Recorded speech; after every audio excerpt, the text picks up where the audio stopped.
का भी आता है। तो अभी हम लोग स्टार्ट करेंगे ट्यूबरकुलोसिस। तो ट्यूबरकुलोसिस क्या है?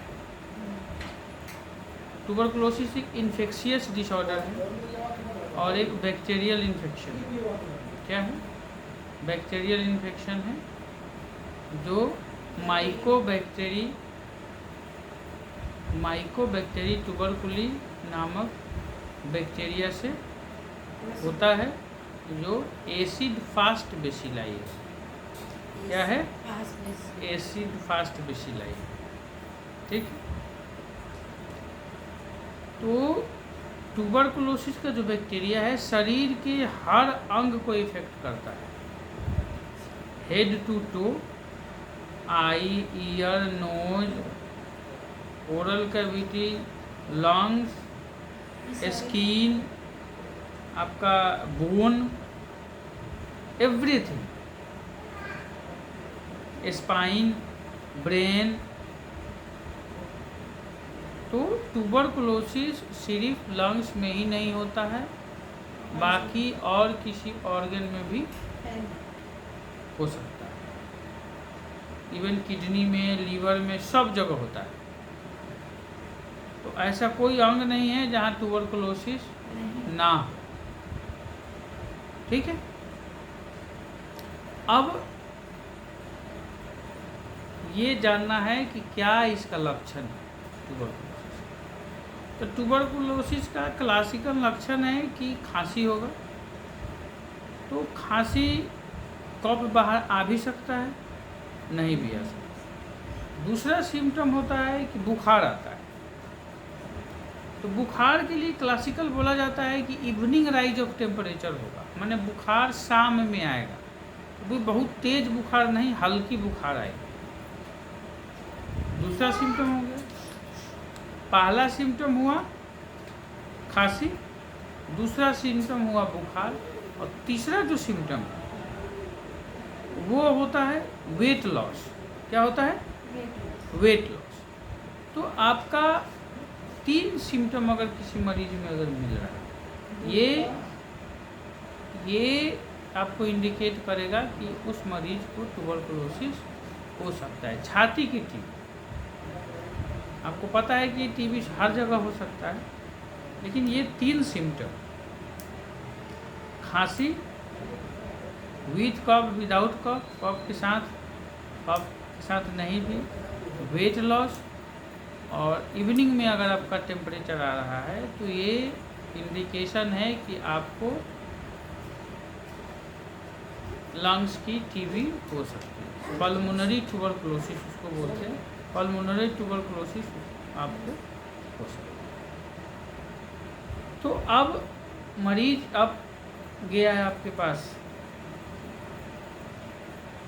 ठीक है। तो मरीज गया डॉक्टर के पास, तो कैसे उसको अप्रोच करेगा डायग्नोसिस करने के लिए उसको ट्यूबरकुलोसिस है। तो 2 तरीका का टेस्ट, एक तो बलगम का जांच है। तो बलगम का क्या करते हैं कि 2 को सैंपल लेते हैं, ठीक है। पहले 3 को लिया जाता था, अब 2 को लेते हैं कि आप जब आए पेशेंट उस समय बलगम आ रहा है तो आप उसका जांच कीजिए, फिर दूसरा दिन मॉर्निंग में बुलाइए बलगम का जांच, तो उसको स्लाई, हाँ, कफ का जांच कीजिए। अगर उसमें आपको दिख गया कि acid fast bacilli Mycobacterium tuberculosis वहाँ है, तो ये कन्फर्म डायग्नोसिस हो गया कि आपको पल्मोनरी टीबी है। ठीक है। बलगम की जांच से आपका क्लियर है तो गोल्ड स्टैंडर्ड माना जाता है, और यही सबसे इम्पोर्टेंट जांच है। दूसरी चीज़ कि दूसरा क्या कराना है, मान लेते हैं कि बलगम का जांच आपने कराया, बलगम का जांच निगेटिव आया, लेकिन खांसी है, फीवर है, और आपको लग रहा है कि ये ट्यूबरकुलोसिस हो सकता है, और क्या क्या जांच कराइएगा। दूसरा जो जांच है वो है छाती का एक्सरे। हाँ, तो एक्सरे में आपको निमोनाइटिस पैचेज मिलेगा, छाती में इन्फेक्शन, अपर लोब में यहाँ पे और यहाँ पे, ठीक है। ऑक्सीजन की यहाँ मात्रा ज़्यादा रहती है, इसलिए यहाँ पे इन्फेक्शन, लंग्स के एपेक्स में, इसको लंग्स का क्या बोलते हैं, एपेक्स बोलते हैं, और सबसे नीचे वाला भाग को बेस बोलते हैं। एपेक्स में उसका कंसोलिडेशन होता है, मीन्स आपका लंग्स वहाँ पे खराब होता है। तो ये अगर आपको एक्सरे में मिलता है, उसके बाद कुछ ब्लड टेस्ट, बायोकेमिकल टेस्ट है, जैसे टीबी गोल्ड हुआ, ईगरा हुआ, तो ये सब आप टेस्ट करके इनडायरेक्ट वे में पता लगा सकते हैं कि इस आदमी को टीबी का इन्फेक्शन है कि नहीं, ठीक है। तो जांच में क्या क्या हुआ, बलगम का जांच हुआ, चेस्ट एक्सरे हुआ, और तीसरा ब्लड का जांच हुआ। तो 3 जांच है टीबी के डायग्नोसिस करने का। तो पहला कैसे अप्रोच करना है एक सस्पेक्टेड टीबी के पेशेंट। आया पेशेंट, आपने उसको एक्सरे लिखा, ब्लड का जांच लिखा, बलगम का टेस्ट लिखा, बलगम पॉजिटिव आ गया तो कोई टेस्ट कराने की ज़रूरत नहीं है, उसको ट्यूबरकुलोसिस है 100%, और कोई टेस्ट की ज़रूरत नहीं है। 6 महीने का होता है। तो अब अगर निगेटिव आया रिपोर्ट, तब उसको चेस्ट एक्सरे कराइए, उसका बायोकेमिकल टेस्ट कराइए, ब्लड टेस्ट। उसके बाद अगर दोनों अगर पॉजिटिव अगर आता है, अगर उसका सिम्टम अगर मिलता है ट्यूबरकुलोसिस से, तो आप उसको टीबी की दवा स्टार्ट कर सकते हैं, ठीक है। अब ये इश्यूज है, ठीक है, कि टीबी की दवा कहाँ से लेनी है, कैसे लेनी है। तो हर एक पीएचसी में डॉट्स सेंटर खोला हुआ है, directly observe short term therapy, dots short term therapy, ठीक। तो ये डॉट्स सेंटर है जहाँ पे आपको दवा दी जाएगी। तो मरीज को 2 कैटेगरी में बांटा गया है। पहला फ्रेश मरीज जो है, स्पूटम पॉजिटिव आया, उसको खखार में कीड़ा आया, आपने उसका जांच किया, ये है फ्रेश मरीज, आप उसको दीजिए। तो अब 2 कैटेगरी है, पहले 3 कैटेगरी थी। तो 2 कैटेगरी कौन कौन सा है मरीज का कैटेगरी। एक फ्रेश आया मरीज, स्पूटम उसको निकला, कीड़ा निकला, एसिड फेस फास्ट बेसिलाई निकला, आपने उसको स्टार्ट कर दिया। दूसरा पेशेंट है कि दवा पहले आपने उसको स्टार्ट 2-3 महीना पहले किया था, 1 महीना 15-20 दिन दवा खाया, छोड़ दिया, उसको रिलीफ लगा, छोड़ दिया, उसके बाद फिर 2 महीने के बाद हो गया। तो ये हो गया डिफॉल्टर, इरेगुलर ट्रीटमेंट, ठीक। हाँ, तो इसको बोलते हैं डिफॉल्टर पेशेंट। एक पेशेंट हो गया कि इरेगुलर ट्रीटमेंट ले रहा है, डिफॉल्टर हो गया। दूसरा पेशेंट है कि वो दवाई रेगुलरली ले रहा है महीना दिन से, लेकिन उसको इम्प्रूवमेंट नहीं है, और आपने फिर से बलगम का जांच किया तो फिर से उसमें कीड़ा आपको दिख गया।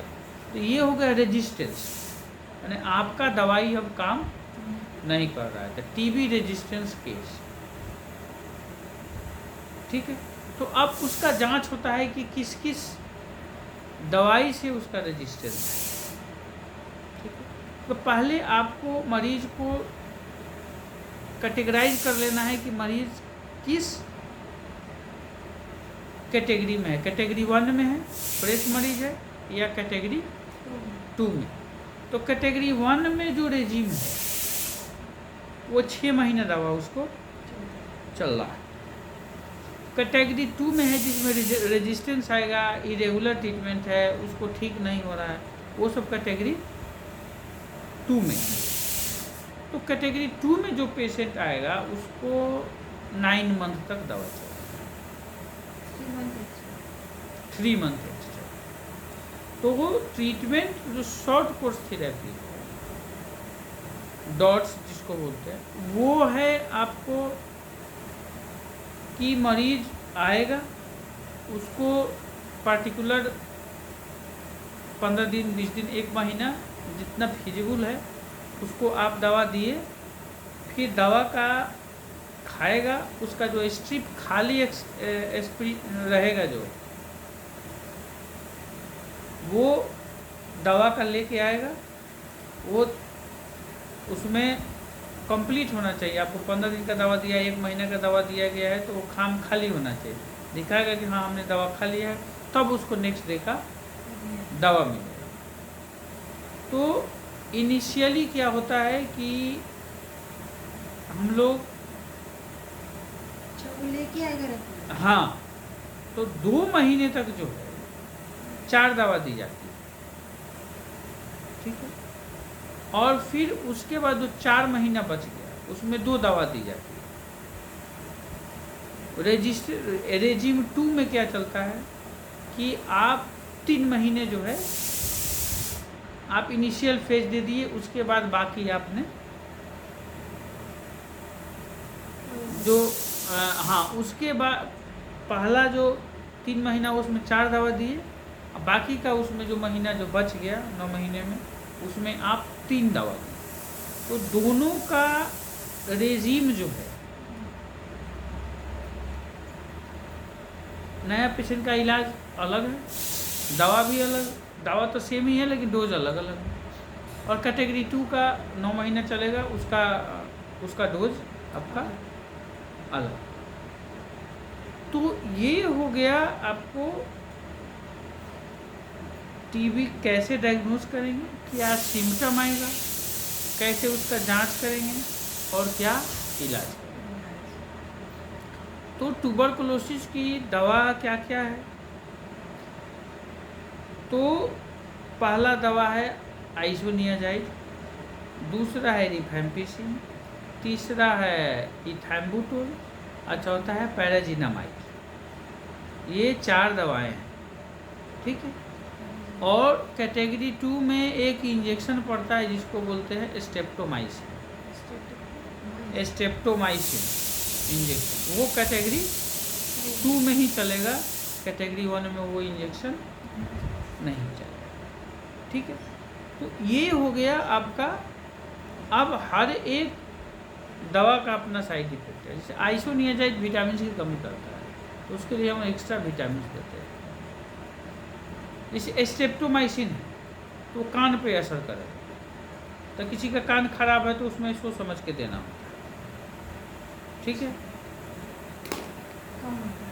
हाँ, बाकी जो जैसे इथैम्बुटोल, इथैम्बुटोल जो है आइज में प्रॉब्लम करता है, ठीक है। बाकी हाँ, बाकी जो आप दवा दे रहे हैं तो सभी दवा दे रहे हैं फर्स्ट 2 मंथ में 4 दवा, तो उसमें क्या होता है कभी कभी कि लीवर का एंजाइम बढ़ जाता है, किसी किसी पेशेंट को क्या होता है जॉन्डिस हो जाता है। उस केस में हम दवा कुछ दिन के लिए रोकते हैं, फिर सेटल होता है जॉन्डिस, लीवर का एंजाइम सेटल होता है, फिर हम धीरे धीरे दवा स्टार्ट करते हैं, ठीक है। तो ऐसे आपका टीबी डायग्नोज करना है, ऐसे आपका ट्रीटमेंट स्टार्ट करना है। और साथ में हाई प्रोटीन डाइट देते हैं, प्रोटीन की मात्रा डाइट में ज़्यादा होना चाहिए, ठीक है।